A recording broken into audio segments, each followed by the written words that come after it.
Welcome to rSlash Choosing Beggars, where a guy whines because they won't let him commit insurance fraud. On this next post, OP has a business where he sells aquarium parts. This influencer messages OP, and the influencer doesn't have the best English, so bear with me on this post. I'm a TikToker with 300,000 followers. I get 13 million views in 1 month. I want to collaborate with you and sponsor your page in exchange for something. I'll make many videos with sponsoring you. No thanks. But I have 13 million views a month. But all your posts are in Italian and they have nothing to do with aquariums, and you can't spell. On TikTok, I do speak about aquariums. Why? I'm offering you the opportunity to revive your site in exchange for almost nothing. You're in Italy, you can't spell, and I don't need your help. This could be a collaboration that benefits both of us. Nah, I'm good. Do you ship to Italy? We don't ship to Italy. Our customers are 100% in the lower 48 states, so all of your influence is lost. F you, bro. Italy is the best country. You are racist. That's racist spelled with 2 Z's. You are effing bankrupt to offend Italy. Yeah, you're exactly the type of person I want talking about my business. You're a failure who doesn't recognize opportunities. Huh. And who's begging for free stuff here? Who has a dying shop here? Dying? How many views does your shop get in a month? 100? I get 13 million views a month. You're an effing failure. Life isn't about views, it's about sales. I've got more sales than I can handle. I employ 6 people. How many people do you employ? I'm going to passionately hug your daughter and your wife. I employ a manager, and I have an agency with 7 figures on my account. You're racist against Italians, butthole. That would be a good trick, since I don't have a daughter, and my wife wouldn't give you the time of day with your spelling ability. Fox News story. A couple invited family and friends to their dream home for their weekend wedding celebration, saying that it was God's plan that they should get married there. There was just one problem. They didn't own the mansion, and they didn't get permission from the owner. So I looked up this story, and first of all, this house is huge. This thing looks like a full-blown mansion. It's 16,000 square feet. Anyways, here's an excerpt from the news article. The actual owner of the house never gave them permission to hold the festivities there. He was stunned when the wedding couple showed up Saturday morning to set up, and he called the police. I have people trespassing on my property, he told a 911 dispatcher. And they keep harassing me, calling me. They say they're having a wedding here, and it's God's message. I don't know what's going on. All I want is for it to stop, and they're sitting on my property right at the front gate right now. And then the article goes on to explain that apparently the homeowner had tried to sell the house, and the husband of the couple came to tour the house posing as a buyer. A few months later, the husband asked the homeowner if he could use the backyard for his wedding, and the homeowner said no. The husband figured that it was a vacant house and didn't realize the homeowner lived on the property in a different home. This guy had no idea that he lived there. You know the shock that must have been on his face when he showed up at the gate and the owner was home? Alright, so here's what I want to know. If you're planning to break into someone's property to stage a wedding there without permission, wouldn't you at least knock on the door first to make sure no one's home? Selling computer for $500. What's wrong with it? Nothing. I just got married and I don't game anymore. I just read the description and it doesn't have a graphics card, man. Yeah, that's why it's $500 and not well over $1,000, lol. Why are graphics cards so much? If you buy me a graphics card, I'll buy the computer from you. I just need a full working gaming PC for my son. I'm not going to buy you a graphics card so you can buy my computer.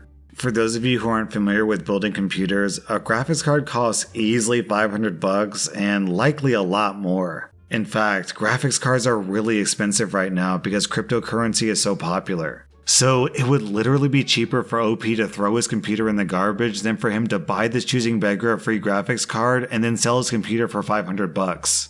On this next post, OP is selling a MacBook on the Facebook Marketplace. Hi, is this still available? Yeah, it's still available. I'm here due to a sudden emergency surgery for my daughter, so I'm not completely flush with cash because I just had to pay for surgery bills. I'm very desperate to get this for myself as I have to stay here for 2 weeks due to her surgery. And I don't have a way to study for my university exams. I'm just wondering what the lowest you could do is, or if you'd be willing to just give it away to help a family in need. Please. I know this is a really big ask, but I'm so desperate and worried that I'll fall behind on my studies while I'm stuck here. Are you able to help me at all? Please?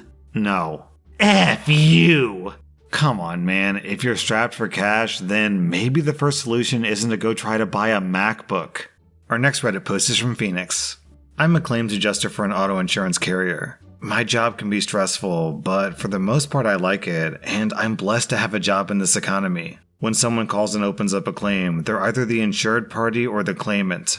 This claim that I was handling had 3 cars involved. Our insured car and 2 claimants. The claim was opened by the mother of one of the claimants. Since she wanted us to pay for the damage to her son's car, she had to get the vehicle inspected. So I get the police report, and the woman's son was ticketed for failure to yield, careless driving, and driving with a suspended license. I'm looking at this document in disbelief and wondering if there's an error. It stated that her son had a stop sign, but he didn't make a full stop, and he pulled out in front of my driver, who had no stop sign and was traveling with the right of way.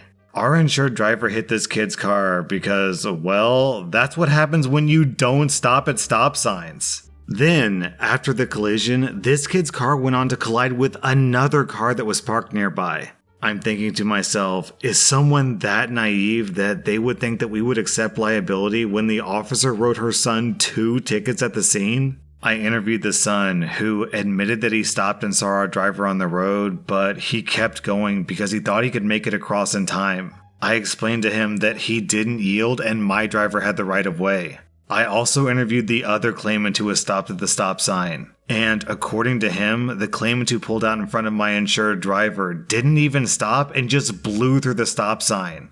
And this guy actually honked his horn at our insured driver because he saw the kid blow through the stop sign. I asked this guy, did it appear that my driver was coming at a high rate of speed? And he told me, no. In fact, your driver tried to stop, and had the roads not been icy, he probably wouldn't have hit that idiot who ran through the stop sign.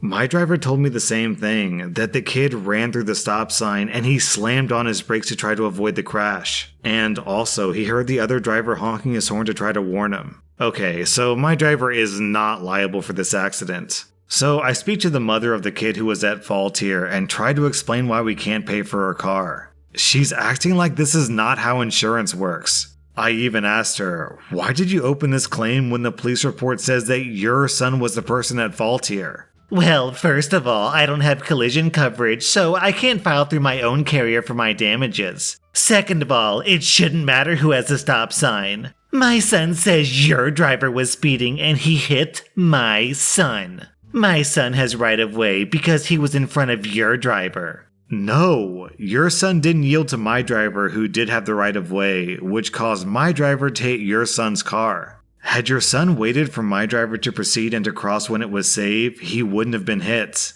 But I don't have money to fix this car, and you guys told me it was a total loss. You can still fix it if you want to and keep it, but it'll be a salvage vehicle, so it'll be worthless. But who's going to give me the money to fix my car? You'll have to pay to fix it yourself since you don't have collision coverage, or you can just sell it for scrap. Well, later that day, I got a call from her husband and the father of the driver. This is outrageous! You completely misled us and you were fraudulent. In what way had I misled you? Well, you inspected the car and made it seem like you were going to pay. We inspected the car because your wife wanted to file a claim. That's just part of the process, so if we're deemed at fault, we can settle for damages. She requested the inspection, so we did as she requested. Well, you shouldn't have inspected the car if you knew that you weren't gonna pay. When your wife put in the claim, she said she felt that we were at fault, and we sent someone out there the next day for an inspection, sir. I didn't get a chance to read the police report or speak to all the drivers until the day after. Well, you should still have to pay us for the car. Why? Because you made it seem like you were going to pay. I never once told your wife that I was going to pay. In fact, before I got a statement from my driver, I called her to tell her that, based on your son's statement and the police report, I was most likely going to deny any liability on my driver because all the evidence places your son at fault. Well, your driver hit him. Your son didn't yield at a stop sign and my driver had the right of way. Your son even admitted that he saw my driver, that he didn't wait, and that he knew that my driver didn't have a stop sign. Well, now what are we gonna do? The car is a wreck. Who's gonna pay to replace it? It's like I told your wife. She chose not to carry collision insurance on the vehicle, so you have to pay out of pocket. This guy called me the next day to complain again. This time he was pissed because the auto damage adjuster had noted the car was a total loss, and it was showing up on the Carfax as being a severe accident. I explained to him that insurance carriers have to report these things when we inspect cars, and that it's a state regulation that it gets reported to the databases. He's pissed off because how dare we declare the car a total loss when we didn't actually pay him for it? I ran out of patience with this guy. Sir, your car is a total loss, and it's worth less regardless of the fact that we didn't pay you.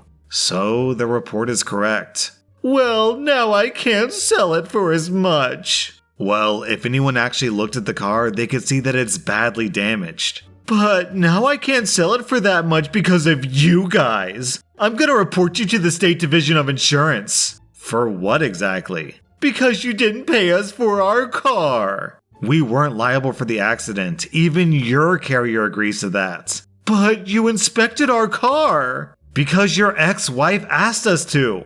And you reported it to the database. Because we're legally obligated to do so due to state regulations. So, let me get this straight. You want to go to the state and complain that we did not pay for this claim because we're not liable, and that we fulfilled our obligation to report the vehicle's condition to the database system after we inspected the car, which your wife requested us to do? I need to speak to your manager, and I will sue your company and your driver for what you've put us through with this claim. It's been a nightmare. I transferred him over to my boss, who calmly told him that we can file a claim if he likes, but we'll send a lawyer to defend our driver. Also, my boss re-explained what I already explained to him. I asked my boss, if this guy has the audacity to go to court and try to sue, can I please take a personal day to go watch? Oh, and it gets better. When I spoke to their insurance company, they told me that they were dropping them because they were committing fraud. It turns out that the mom lied and said that her son didn't live with her and didn't drive that car, but that was the only car listed. The police report showed that the kid's address on his license was the mom's address, and the other insurance company told me that this kid was the primary driver for that vehicle. So she was being dropped for committing insurance fraud. So to summarize, the parents were pissed off that they were caught committing fraud, and then they had to pay for their own mistakes because I was doing my job and wouldn't let them commit further fraud. Posted on Craigslist, I'm giving away a 46-inch TV for free. It's a Sony 46-inch HD TV. It works good with great sound. It has rear projection and comes with a spare bulb. It would be awkward for one person to carry, but not impossible. I can't help you carry it. And then, sometime later, OP posted an update. I just wanted to say I effing hate Craigslist. To the 4 people who replied, you really are the essence of what's wrong with humanity. At this point, I'll break the TV with an effing hammer to get rid of it by myself because I'm tired of these stupid effing responses. Even though I know that it's my fault for even using Craigslist in the first place. Who the F do you think you are expecting someone to deliver it to you? It's an effing free TV off Craigslist. There's no effing warranty. I am not effing delivering it, obviously, if the post says that I can't help. No, I can't come hook it up to your house, you effing idiot. I don't even care about the TV now. It's going in the trash, which is where the Craigslist community belongs. People make the internet a great thing, but people are also so effing self-absorbed and entitled. And also, OP updated the specs. Condition, excellent. Make manufacturer, doesn't matter. Model name / number, it's in the dumpster now. Size / dimensions, seriously, F you all. Down in the comments, we have this story from Zombie Finman. I've been there. I recently sold a monitor off of Craigslist for cheap. I agreed to meet the person in a public place, agreed to the price, and even threw in a couple of different cables in case she didn't have the right one. She gets there and says, "Oh, it seems that I'm $5 short." I say, "Sorry to hear that. Good luck." "But I drove all this way," and she waves the cash in my face. "Me too. Thanks for wasting my time." I packed up and met with another interested buyer the next day. On this next post, OP makes furniture. Quick friendly hint, before you try negotiating an artisan down on their costs, be sure you know what you're talking about. For example, when I price a slab table at $800, that's because I'm taking into account the cost of the raw materials of the slab, the raw materials and time it takes to fabricate custom legs, any tools, glue, or sealer used in the project, and lastly, I'm accounting for the amount of time I spent working on the project. To be clear, I'm typically underselling because I'm still working on learning how to account for things like taxes and profit margins in my prices. It doesn't matter if you know a guy who can do the job faster. It doesn't matter if you know a place where you can get the slabs cheaper. When you offer me less than half my asking price for slab furniture, or any project really, you're likely barely covering the cost of materials, which translates to you telling me that you don't think my time is worth anything. If you found someone who can create a superior product for less money, then go ahead and buy it from them. I don't think it's unreasonable to charge you the cost of the materials and the time it takes to make the thing you want to buy from me. That was r/choosingbeggars, and if you like this content, check out my podcast where I publish the exact same episodes. Also hit that subscribe button because I put out new Reddit videos every single day.